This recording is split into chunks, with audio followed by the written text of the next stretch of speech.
না আসলে তুই ভদ্র ছেলে। রাকিব, জি স্যার। আমার বেতন কই মাসের? আর ওই বাসটাই বেচতে পারিনি বেছেন, ওই ঝড়ে মনে করেন যে কুঞ্চি গুলো সব বেকা হয়ে গিয়ে বেছেন, মালাতে ভেঙে ধস ভাঙ্গ হয়ে গিয়েছে, সেই ধস ভাঙ্গ হয়ে গেছে বেছেন।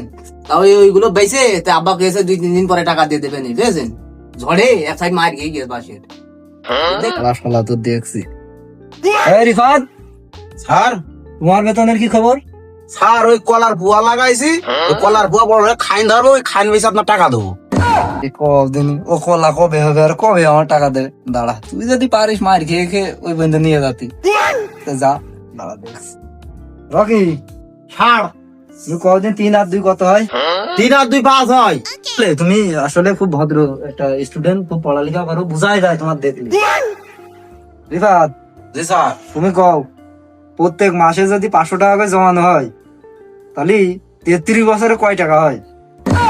স্যার 33 বছরে মানে খুব সময় 75,000 টাকা জমা হয়। মানে বইটা ধর। শালা শালা সেটা হয় না শালা। এই যে টাকা পয়সা দিয়ে নিবি তো মানে বড় একটা মাছ চাইছে। এই জাকি সাহেব, জি স্যার। তুমি কও যে সাদে মোট কত বিঘে জমি আছে? কত বিঘে বাড়া কি করে কব দেবো, তোমার আব্বা বাদ না।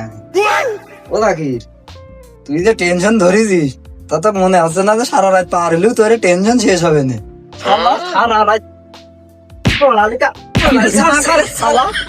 সারা রাত তোমার পড়ালেখা করার বেলা নেই। স্যার ওই পড়ালেখায় খুশি না, ওই বাস হয়ে গেল, বল বাস হয়ে গেল, রাতে পড়তে পড়তে ঠাডা পড়িল, বলে পরে পড়ে বল বল ঠাপিয়ে গেল, পড়তে পারিনি। প্রশ্ন কাছে বাড়া মাথায় খুব চাপ চলে, বিড়া ধরাতেই হাস।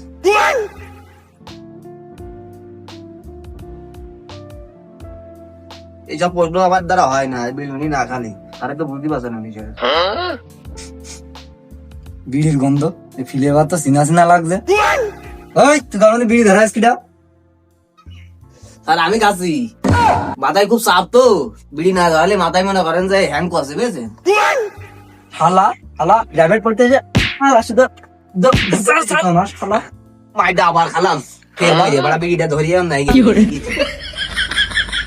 শালা বিড়ি মিড়ি লিব, শালা বিড়ি মিড়ি লিব উগার বাড়া খোলা মানে শালারা শুধু বিড়ি খাওয়া খেয়ে বেড়াবে। শালারা শালারা কালকে তো সব কটা কাজ যাবি শালারা।